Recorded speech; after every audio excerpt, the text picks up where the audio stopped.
I'm Rachel Mutha, and I'll be presenting an LAQ on zygomatico-maxillary complex fractures, guided by oral and maxillofacial surgeon Dr. Bhushan Bhagat sir. The LAQ on ZMC fractures mainly consists of the subheadings Introduction, Classification, Signs, Symptoms, and Management. So, moving on to the introduction, ZMC fractures are the second most common facial fractures after nasal fractures. Direct trauma to the cheek is more common. It is quadrilateral or star-shaped bone with four processes, which are temporal, orbital, frontal, and maxillary. The causes of the fractures are direct trauma, road traffic accidents, or sports. Mechanism of injury is direct or indirect. Indirect will be through contralateral Leeford fractures. Moving on to the anatomy of the bone, the zygomatic bone is separated from the frontal bone by the frontozygomatic suture, maxillary bone by zygomatico-maxillary suture, temporal bone by zygomatico-temporal suture, and the sphenoid bone by zygomatico-sphenoid suture. So the classification of zygomatic fractures. The Rowe and Kiley's classification is a very important one, which is type 1, no significant displacement. Type 2, fracture of only the arch. Type 3 is rotation around a horizontal axis. Type 4 is rotation around longitudinal axis. Type 5, displacement of complex block, which can be medial, inferior, or lateral. Type 6, displacement of orbito-antral partition. Type 7, displacement of orbital rim segment. And type 8, complex comminuted fractures. So this is the vertical axis, which passes through the frontozygomatic suture and the first molar. Around this, the fracture segment can move medially or laterally. And around the horizontal axis, which passes through the infraorbital foramen and the zygomatic arch, the segment can move inward or outward. The next classification is based on the energy. So high energy fractures. High energy fractures are associated with panfacial fractures, which also result in the fracture of the skull base. Moderate energy fractures result in fractures of all the buttresses with minimum or moderate displacement. Low energy fractures cause minimum or no displacement and are often seen at the zygomatico-frontal suture. So the clinical findings. To make it easier to memorize and so that you don't miss any point, I've arranged it in alphabetical order. So for A, it causes asymmetry of the face, abnormal nerve sensibility, which is anesthesia of infraorbital nerve, cheek and temple. B, bleeding, which is periorbital bleeding. C is circumorbital edema and ecchymosis, crepitation from air emphysema.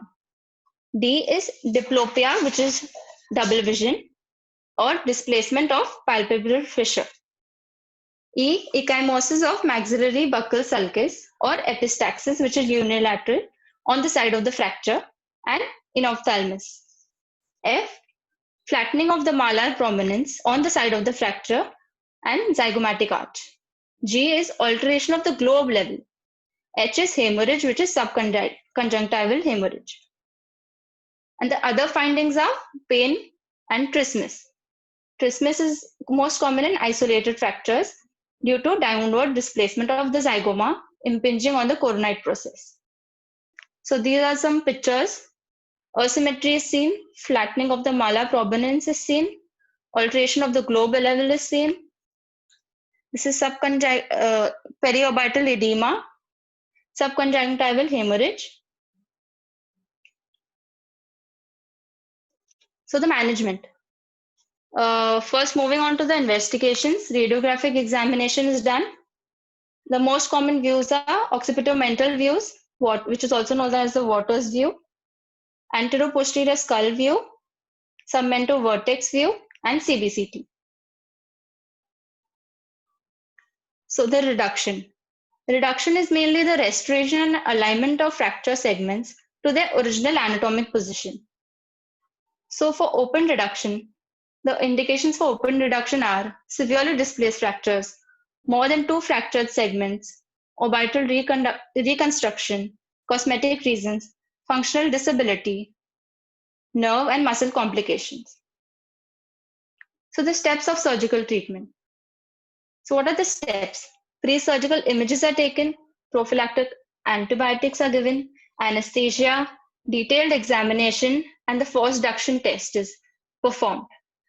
Protection of the globe, antiseptic preparation, fracture reduction, assessment of the reduction, determination of necessity of the fixation, application of fixation device, internal orbital reconstruction if required. After that, assess the ocular mobility, reconstruct with bone grafts, soft tissue management, and finally, post-surgical ocular examination and images. So the surgical approach. Surgical approach can be classified as extraoral or intraoral.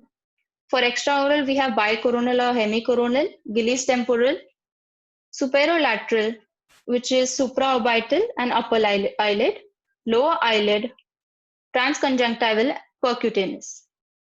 Intraoral approaches are transoral, which is the maxillary vestibular sulcus approach, and endoscopic transantral. It can also be divided into direct and indirect approaches, which can further be classified into extraoral and intraoral. So the direct extraoral approaches. So the first one is upper eyelid approach, which is the B one. This is the upper eyelid approach, and the lateral eyelid approach, lateral eyebrow approach, which is also known as the supraorbital or Digman's approach. So the upper eyelid approach and the Digman's approach are approaches to the superolateral orbital rim. The upper eyelid approach is also known as upper blepharoplasty. The advantages are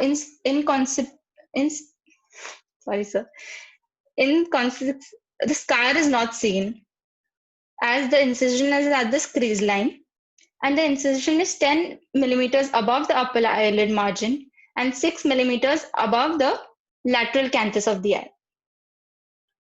The Digman's approach, which is a very popular approach to the lateral orbital rim.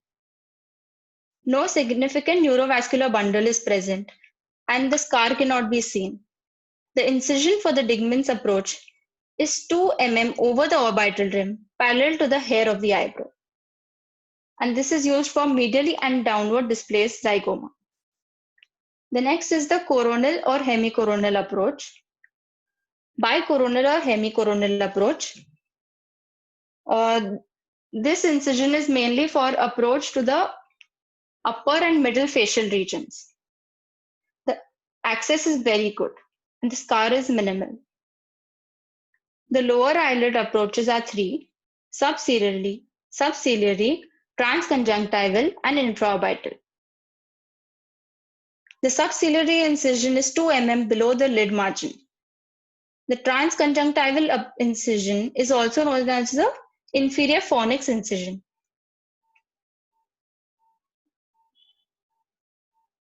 Coming to the intraoral approaches. In the intraoral approaches, direct approach, the first one is vestibular approach. The technique is incision of 1 mm is given, 5 mm above the gingival margin, and the elevators which are used are Taylor, Monks, or Rose. The advantages of this incision are less force required for reduction, no skin incision, so no scarring, and less dissection. Indirect reduction. Transverse buccal sulcus incision, also known as Keen's or Balasubramanian approach. 1 centimeter incision in the buccal sulcus behind the zygomatic buttress. A bone hook or a curved elevator is inserted. Upward, forward, and outward pressure is applied. This is used for reduction of medially and posteriorly displaced fractures. The advantage of this approach is no external scar is seen, less amount of force required, and it's a direct approach.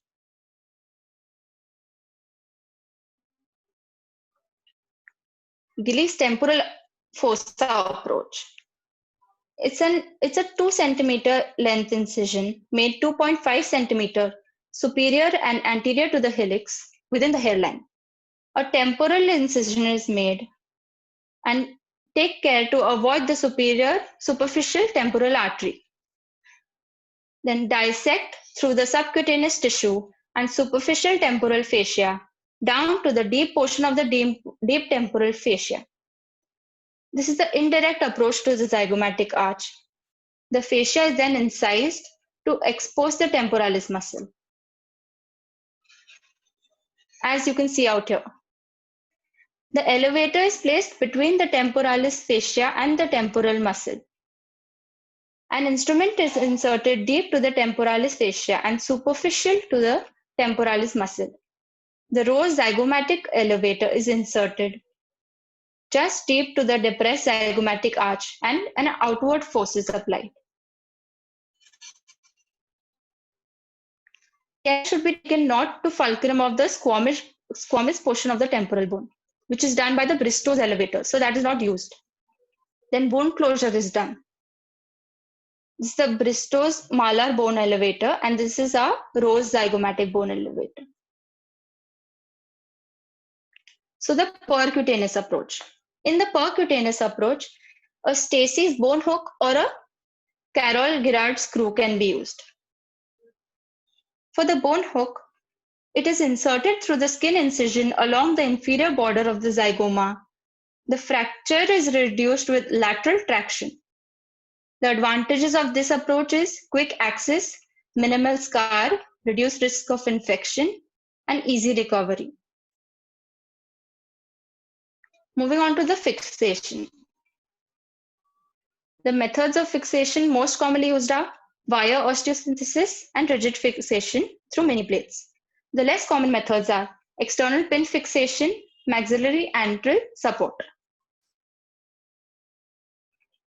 So there are 4 types of fixations: 1 point, 2 point, 3 point, and 4 point.